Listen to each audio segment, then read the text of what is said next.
Hello and welcome to Real Men Feel. This is your host, author, coach, and healer, Andy Grant. You can learn more about me at theandygrant.com.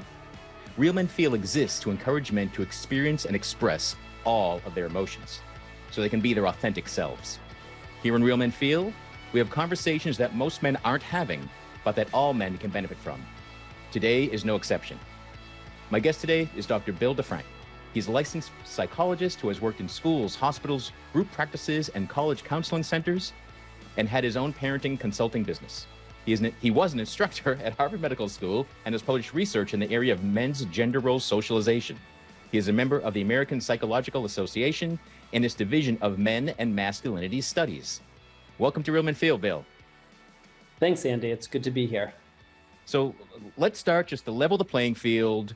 What is gender role socialization? Okay, gender role socialization is basically the process that all of us go through in terms of learning and getting implicit and explicit messages about what our gender is and what it's supposed to be. Okay, so it could be parents, friends, wider society. Anything. Absolutely. Family, school, friends, social world, the workforce, the media, community at large. Great. What are some common ways that men specifically are socialized? Well, there's a lot of ways, too many to probably list all of them. But what I would say is that it's not just that men are socialized, it's really boys are socialized from very early on. And it actually even begins before birth. You know, I often point out that, when you see an expectant, couple, the first question we ask is it a boy or is it a girl? And why is that? It's so that the family, the parents, the friends will know what color are we going to paint the nursery, and are we going to buy blue clothes if it's a boy or pink clothes if it's a girl. So from the very beginning, that process starts and it carries on for the rest of our lives. Wow. I never thought of it that really kicks off, and it's like, how do we all respond to your impending birth? Like, yeah, and the socialization is kicked in. I'm so ingrained. I didn't even realize that's why I'm asking the question. Absolutely. Huh. And does socialization ever stop? Not really. It's a lifelong process. And if you think about the developmental stages throughout life, we go through all these different stages of what we're kind of dealing with at any given, stage: early childhood, adolescence, adulthood, later adulthood. And sort of what the literature kind of suggests is that in late adulthood, older age, we tend to kind of disregard those gender role socialization expectations. I think that's starting to change. I think we're doing that a little bit earlier than we have historically because of these types of conversations. But historically, it's pretty much a lifelong process until well late into adulthood. Is it difficult for someone to go against the way they've been socialized to behave as a gender? It really depends. I would say that in general, for males, there are much more prohibitions for kind of, crossing over those gender role expectations than it is for females.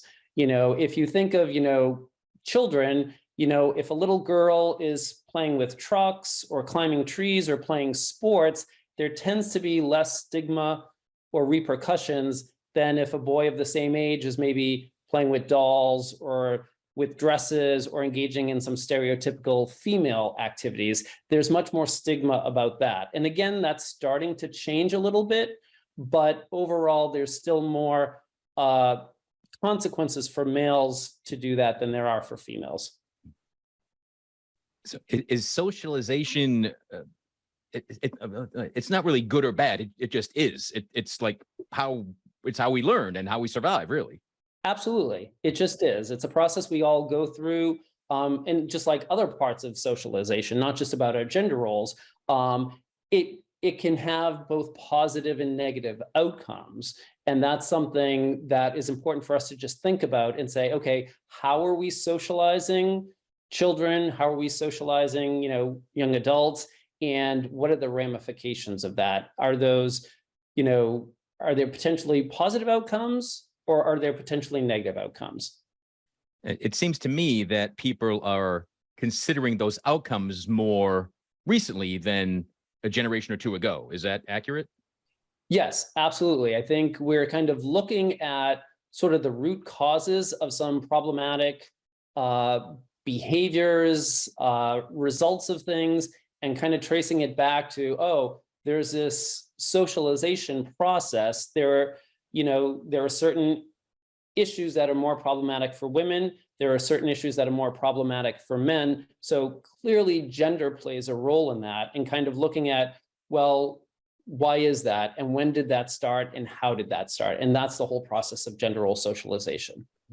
So what are a few of the problematic outcomes from male socialization that you see? Well, there's a lot.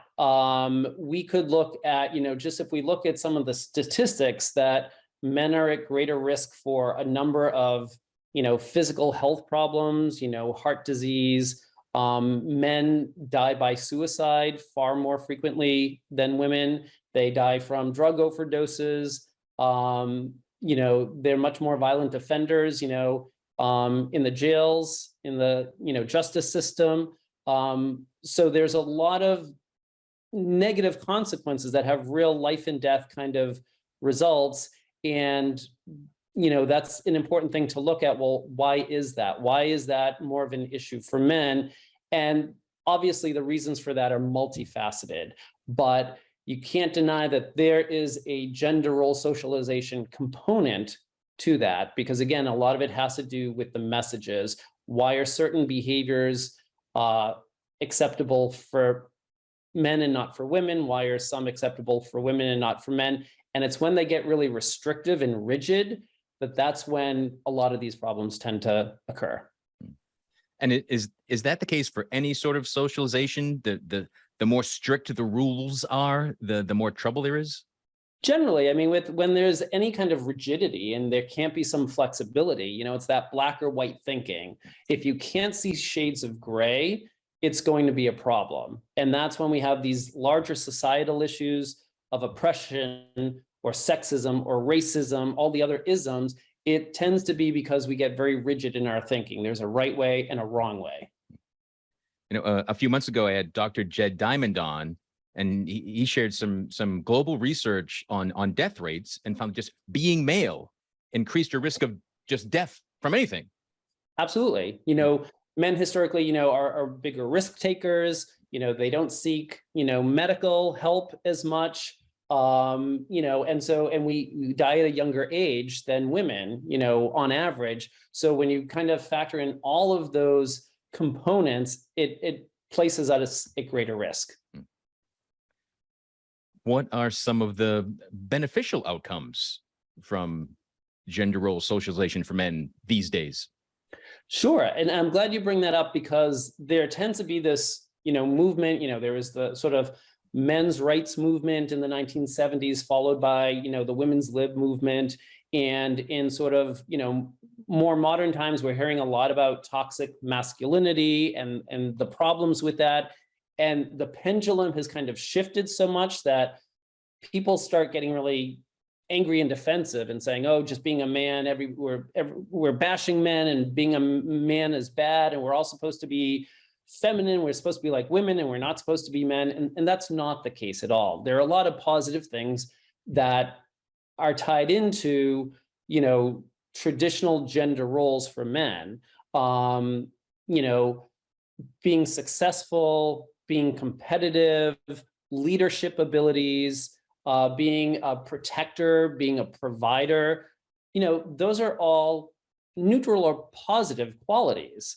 And those are really great things. So it's not that you don't want to kind of throw out the baby with the bathwater. We want to look at all of the messages and say, okay, which ones are positive and productive, and which ones are problematic, and why are we kind of holding on to those? And again, are we having some rigid thinking about that, and can we be a little more flexible? And I think that has certainly changed, in the last generation. But there's still some work to be done. And again, it depends on the context where you live, your culture, your race, all the religious messages. There's a lot of components to that. Is there one element that is the impact is stronger regarding socialization? Like if your parents say something, is that stronger than if you saw it in a movie, or is it different for each individual? I would say it's probably different for each individual and depending on the context.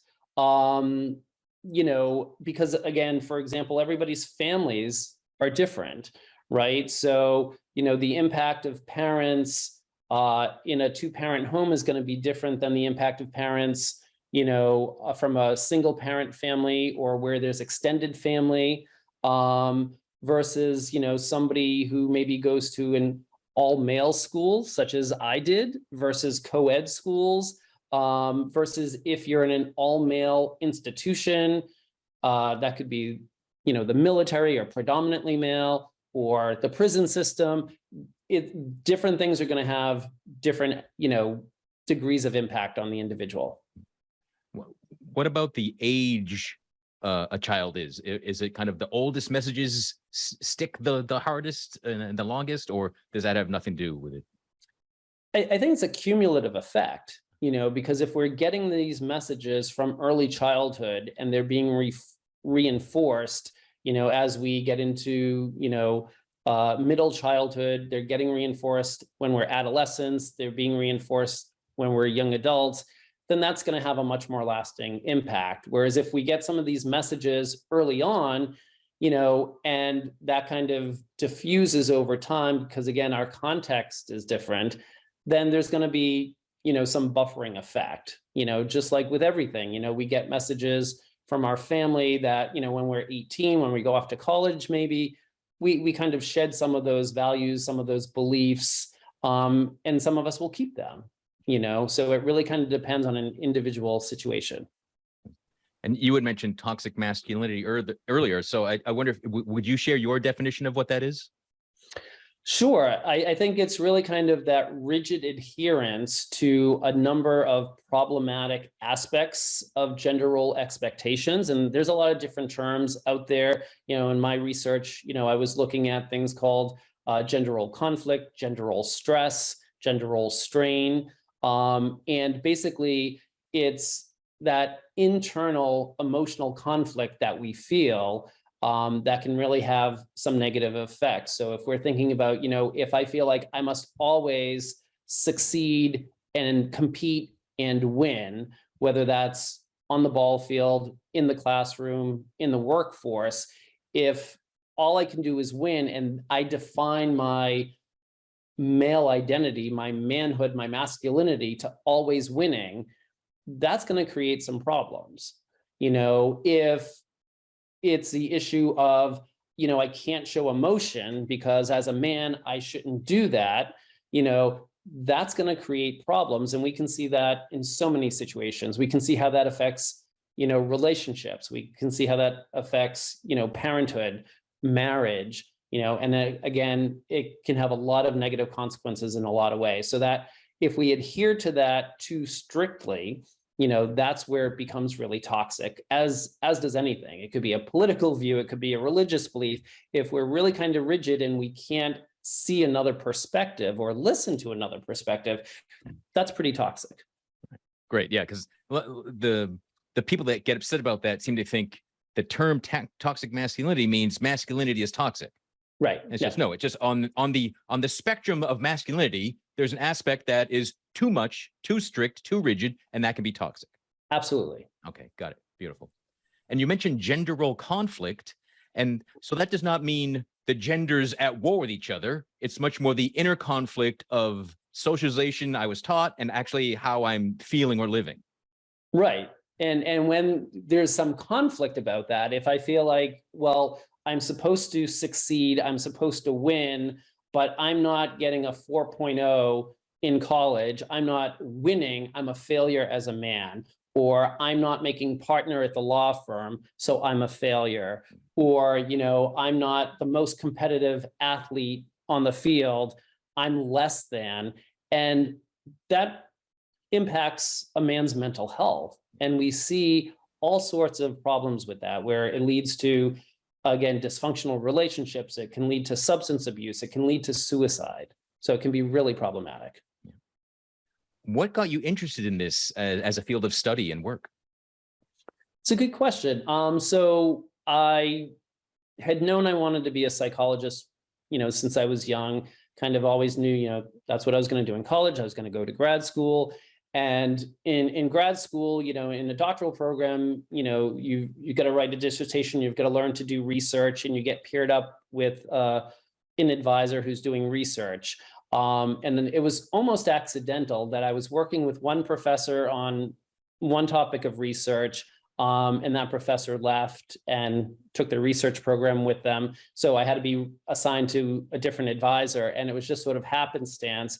I got assigned to an advisor who was doing this work in men's gender role socialization. And so it was an interest of mine, but it was sort of accidental. But it was just, one of those things that everything happens for a reason. Because I was actually pretty reluctant to do research. That wasn't my thing.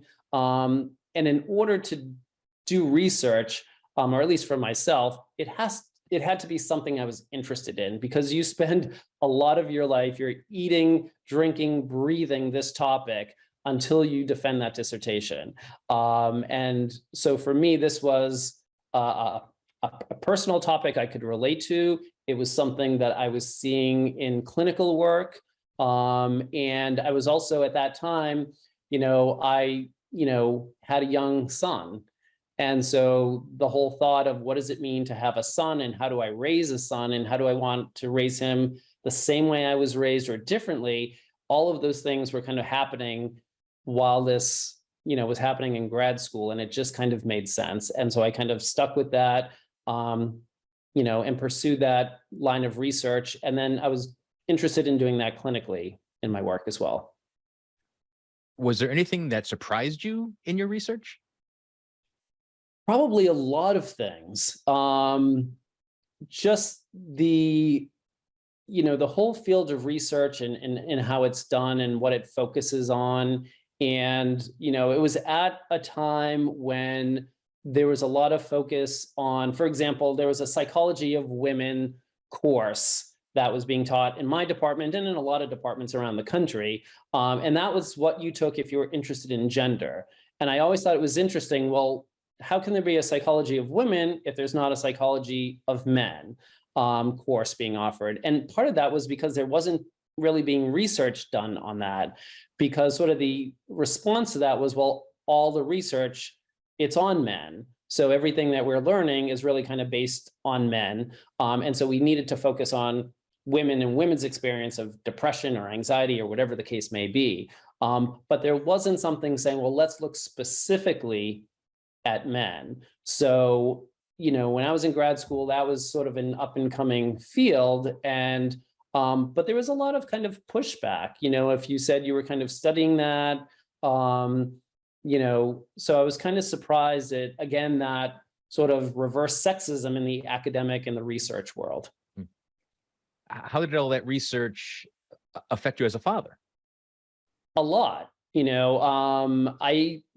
me, as somebody who was training to be a psychologist and a child psychologist at that time, having, children was like having a child psych lab 24/7. So it was instrumental in my education, because, you can read something, you can study something, you can learn about something, but it's really implementing it. And when you see it, as anybody does, raising a child, you're living it and breathing it. It's just a child, psychology laboratory. And my first two children ended up being male. And so with this piece of it, it was really pronounced of like, okay, I really need to think about, along with everything else, how am I socializing my sons, and how are others socializing them? Because it certainly wasn't just up to me. It wasn't just up to, both parents. It was the extended family. It was their classmates. It was the things that they were watching in the media, and learning that, okay, well, I have a very limited role in this, because it's not just up to me. I can do my part, but I at least wanted to be aware of the messages that they were getting. And the same was true. I ended up having a daughter, and that was important as well. Oh, so it didn't turn into just hyper vigilant helicopter dad monitoring every message that was received. You'd have to ask them. I certainly hope not. I certainly hope not. I hope there was a good balance to it.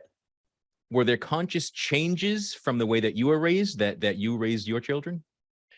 There were, as I think there is in every generation. I think every generation says, well, I'm not going to be that type of parent. I'm going to raise my children this other way, this better way. And even if you had these great parents, I think we think, well, I'm going to do an even better job. And so, as far as the gender role piece, I remember with my oldest son thinking, okay, well, he was young and, we had friends who had kids and they, some of them had girls and they'd get them dolls, a baby doll. And we thought like, well, there's a lot of, important things about playing with dolls and learning nurturing skills. And so, okay, well, let's get, a baby doll for my son. And it was amazing how difficult it was to find a baby doll that was not in a pink box in the girls' toy section of any toy store, that wasn't marketed for girls, because at that age, boys are like, no, I don't want the pink toy, whatever it is. Again, so there's gender role socialization right there. So it took a long time to kind of find a doll that was sort of, marketed to both genders or particularly to a boy. But that was a change that I made. Like, really, my parents would have never bought a baby doll, for their son. Again, different generation, different understanding of what this was. So I think there were many things, particularly around what clothing they would wear or what toys they could play with. And, my oldest son loved, bulldozers and construction vehicles and all of that. And he had a baby doll that he would give a bottle to. And he's fine. And he's fine. He's thriving. Awesome. Is it kind of each generation's job to push back at their socialization, or is it not that automatic? Or because to me it seems like masculine socialization was really static for a number of generations and then started getting challenged. Right. I think, I don't know if I would say to push back. I think I would say it's our responsibility to examine the messages that we're giving our children, and giving men or women in society, and asking, why are we giving those messages? And how is that helpful? How is that productive? Because again, not everything is toxic. So for those things that are helpful and productive, yeah, we want to continue those things. And for the things that are, destructive or hurtful or oppressive in some way, that's when you kind of want to push back and say, well, why are we doing this? And what if we didn't do that? Obviously, buying that baby doll for my son didn't do some irreparable harm, but I think that would have been the fear a generation or so ago. So it's kind of asking ourselves, why are we doing this? And could we do it differently? And it's not that with every boy, you got to buy them a doll, but it's, if they say, I'd like to play with this doll, I want to play with this toy. And if our answer is no, to ask ourselves, well, why not? So it sounds like it's being willing and trusting to really let your child's choices lead the way, as opposed to your rigid rules that you might have grown up with. Right. In our own fears. Because usually those rules are based in some sort of fear. Well, if I allow my child to do this, this bad thing will happen. And parents, their primary instinct is to protect their children, so that I think is timeless, that we all want to protect the next generation, and we should. But I think we've learned over time, like, okay, well, maybe we don't have to protect them in this way, or maybe these other ways we do need to protect them more. I mean, we have seatbelts now that generations didn't do. So we're always kind of re-examining that question of what will keep our kids safe. And do you have specific advice for parents today that are raising boys and they want them to be, the healthiest version of men that they can possibly be? Yeah, I think really to just kind of support them and to kind of examine their own gender role socialization. And again, ask those questions of, well, what served me well and what maybe didn't serve me so well? And do I want to kind of pass that on to my child? Do I want to give them those same messages, as well as, again, pay attention to the messages that they're receiving from outside the home? Because again, no one parent, has 100% influence on their child.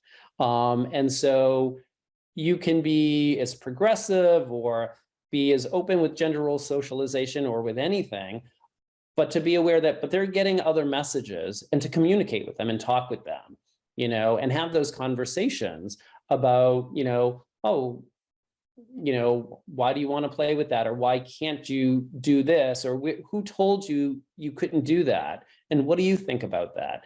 And, a lot of times kids get really upset over these things, and so just to kind of listen, and maybe kind of recorrect their thinking. If they say, well, if I do this, then, that means I'm a girl, or if I do this, nobody will like me. And to say, well, no, actually, that's not the case, and to give them examples and role models of, well, boys can do these things and girls can do those things, and both boys and girls can do these things, and I think everything we do, teaches them. And I think, as I said, it starts early on, it starts at birth.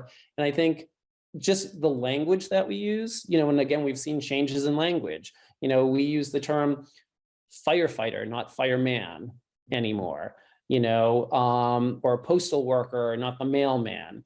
And so just kind of using those gender neutral things is very powerful, because it gives them the message, oh, males could do that, but females could do that, and not using terms like a male nurse. It's like, well, a nurse is a nurse. That kind of implies that the norm is a female nurse, so it's all those subtle communication, things that we do that send these messages, and sometimes unconsciously. So to, again, just kind of increase our own awareness. Yeah, I was gonna say, because it sounds like you need a lot of self-awareness to look at your own socialization if you want to differ it for offspring or family members or relatives that are younger and looking up to you in some way. Absolutely. And again, it's not just, we're not just impacting our children as parents, we're impacting other children when they come over to our house to play. We're impacting other children when they're in our classroom. We're impacting other males and females when we're listing a job ad, with the language we use, with whatever the expectation is. It's a daily thing that we all play a role in. And again, having that awareness, well, why am I choosing to do it that way? Why am I limiting 50% of the population from doing this? What would happen if that weren't the case? And realize it probably wouldn't be the end of the world. What are you seeing in your male clients today that is rooted in their socialization, their gender socialization? A lot. Everything from anxiety, depression, again, substance abuse, suicidal thoughts and behavior. And I would say the common element of all of those things, when there's a gender component, is the emotion of shame. And that is a huge issue, particularly for men, because again, what tends to happen when males sort of deviate from the expectation is there's a sense of shame that is less pronounced when females deviate. And you take that and you combine that with that expectation that men are strong, men are independent, men don't seek out help, and they hold things in and they don't show emotion. And it's like a volcano, it builds and builds until it erupts. And oftentimes when it erupts, it's really problematic and it's too late at that time. Do you see shame show up more because a man sees that they have a history of erupting? Or is it the shame because they fail to stick to that masculine path that they thought they had to stay on? Yeah, it's the shame that they haven't, that they've kind of failed in some way. They haven't lived up to these expectations, that they're less of a man, and that they feel that others perceive them that way. And so whether it's, well, I want to, I work in a college counseling center, and so it's everything from, the freshman who comes in and says, well, I'm a business major because that's what my parents expect of me because I'm going to go in the family business or whatever the case may be, but I'm really passionate about art. But I don't dare declare an art major because that's not seen as appropriate, and I'm not going to make money, and that's my job as a man, to be a provider, and so I can't do that. And they'll stay in a major for 4 years where they're miserable and they're not doing well, because they're not interested in it. And then they're coming in because they're depressed, they're anxious, whatever the case may be. Yeah, it's something that's always shocked me in that, the male stereotype of being independent and going my own way. But there's such a narrow path that is officially being strictly masculine. And, it's fear from deviating that. So men are really afraid all the time, it seems, in their attempt to be manly. Right. And don't feel comfortable expressing that. So they're afraid alone. Yeah. And that's where it's really dangerous. Yeah, I agree. Who had the biggest impact on you learning what it means to be a man? That's a great question. I think it was a lot of things, a lot of people, a lot of sources. I think it was my own internal searching. I don't think I had super rigid expectations. The thought of being, a psychologist, and before that, maybe a teacher, wasn't, devalued. It wasn't, no, you have to join the military or be a police officer, or, do some macho thing. So there was always that support, and it wasn't explicit about, oh, you don't have to conform to gender roles expectations, but it was just supporting, what I wanted to do, and realizing, that that's okay. So I think by getting that message, I felt like, oh, okay, well, I don't have to necessarily follow the path that maybe I'm seeing other people do, or that I'm hearing what I'm supposed to do. And so I think, and then finding other like-minded people and kind of exploring things. And I remember thinking, like, learning about, oh, men can be teachers, and men can be nurses, and, females can be police officers. And I always thought that was, great. Like, oh, okay, well, it's not as rigid as maybe I was taught. And again, maybe not explicitly, but implicitly, like, oh, I thought there were these rules and these guidelines, but oh, that's not always the case. And so that, I think, gave me the freedom to kind of pursue what I was passionate about. Did attending an all-male school give you a more rigid version of masculinity or a more expansive one?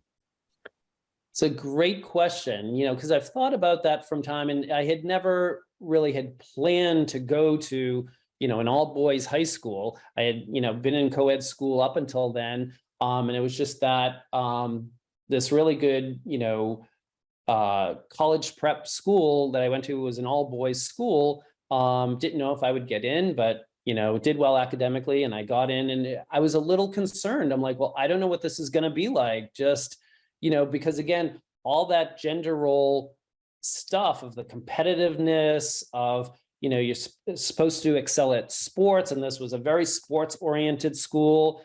I wasn't playing sports, and just thinking like, I'm gonna have a hard time there. I got along well with girls, the boys tended to be kind of overly competitive at times, and just like, okay, this is going to be, do or die.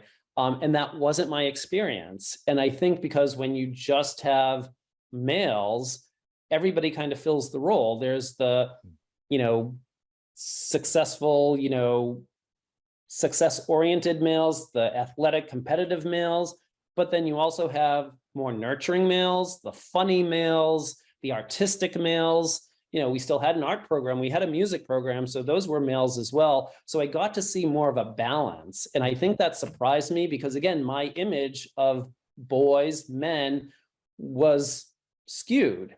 So I didn't think like, oh, there are boys who like art, and there are boys who are into music, and there are boys who are into, social services. And so it was kind of a nice balance for me, surprisingly so. Bill, I wonder if there's one thing that you wish more men knew.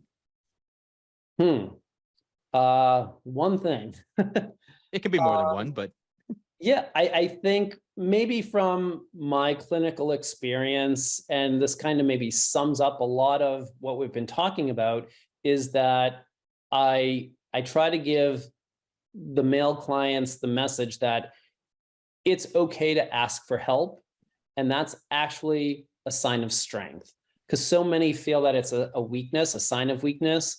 And so the one message I say is it's really a sign of strength to ask for help. Because if that's what keeps you from abusing substances, if that's what keeps you out of jail, if that's what keeps you alive, that's a sign of strength. And that's helping your family, that's helping your society. And that takes a lot of strength, because it's not easy to do that. And again, I think more men are getting that and feeling more comfortable with that than they did just a few years ago. But that would maybe be the one takeaway message I would want men to get. Awesome. Yeah, I could not agree more. I often say that oftentimes the bravest thing you can do is ask for help. Absolutely. Yeah. So Bill, what's the best way for people to get in touch with you, find out more about you, everything that you're up to? Yeah, people can email me. My email address is defrancw@aol.com. That's DEFRANCW@aol.com. And I'm always happy to, consult with people around these issues and share readings or research or my clinical experience. Awesome. Cool. Thanks for this wealth of knowledge and this really cursory introduction to gender role socialization, especially for men. But it's something that everybody's lived and living all the time. And Absolutely. maybe now, so just raise that awareness and notice and be willing to question, why do I think that? Why do I act that way? Who taught me that was the thing to do? So, right. Cool. We're always learning. Yeah, indeed. Thanks for joining us, everyone. Wherever you're discovering Real Men Feel, please give a subscribe, follow, like, a comment, share this with somebody, post a review. You can always reach me at realmenfeel@gmail.com. Always glad to hear from you. And until next time, be good to yourself.